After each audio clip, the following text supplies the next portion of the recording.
Hi, I'm Tanya Ross of TDR Academy of Movement and Therapy. This video is going to be stretching out the rhomboid muscle grip in the shoulders.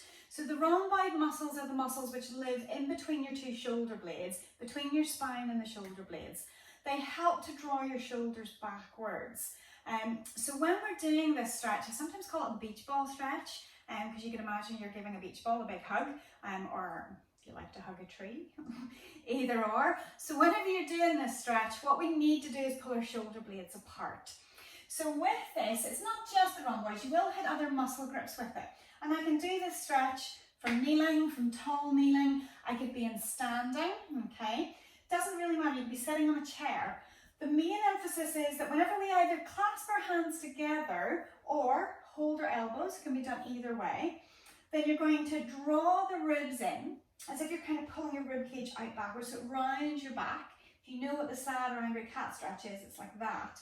So we're trying to pull it in, and my elbows are pulling wide, because that's trying to pull my shoulder blades wide apart. And then when I reach forward, it adds to that roundness. It's pulling further away, everything pulling forwards. And I can just relax my head to where it feels comfortable to go. So I can feel that stretch in that mid-back area between the blades, even slightly lower. And as I do that, if I decide, yeah, I'm not too sure about that, maybe try it with your elbows at that point.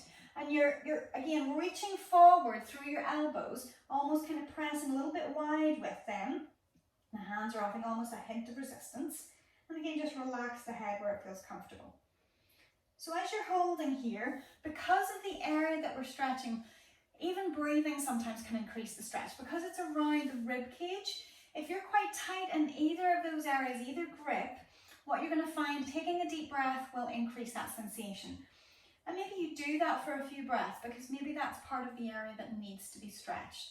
So you could hold maybe a few seconds and then let it release on the breath. Otherwise, just keep nice, steady, flowing breaths. Now, another option of what you can do with this stretch is whenever you've reached it forward, you've made that round shape with your back, you can start to reach forward and then kind of hook around the corner with one arm, because it's going to pull one shoulder around the rib cage even further. And as I do that, I don't know whether it's going to show up very well in the video, but as I do that, yes, there is a little bit of rotation, but it's going to emphasize this open section here. So you might even get a little bit into the lower traps as well. So with this, you can play with it. Maybe the height of the arms makes a difference. Again, you could go from elbows, breathing again, whenever you're doing it, if that feels like it adds in an option that feels good. And make sure you do both sides, not only just to assess the difference between them, but also just to make sure you're keeping it a little bit more even. Even if one side's tighter, it's still good to do both sides to give your brain that sort of thought pattern, if you like, of how my body is today at this moment in time when I'm stretching. So in terms of that as a stretch, if you were doing it in standing, what I would recommend is that you soften your knees, and you can curl the tailbone under so it just lengthens a little bit more as you draw the ribs in and reach forward.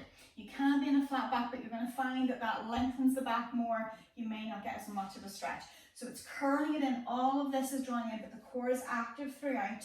And again, you can do it in either position, and you can have either of those side variations. So hopefully this has given you a stretch for that mid-back area when you're feeling pretty tight, especially like from desk work, if your arms have been held forwards for quite some time working at a keyboard. But certainly in terms of whatever you get up to in your life, if you feel tight in that area, just around about lower shoulder blades, between shoulder blades, this is hopefully the stretch for you. So hold it, wait for it to ease. Again, if you need to watch our video on how to stretch to get a few pointers, then certainly access that. Hopefully you've liked this video. Leave us a like, maybe leave us a comment, which would be really appreciated, and also maybe some comments in terms of what direction you'd like us to go with some of our videos. Subscribe to our channel, select to be notified whenever we post a video so that you know you can access anything new that comes up, and hopefully more videos are coming soon. So thanks for watching, and happy stretching.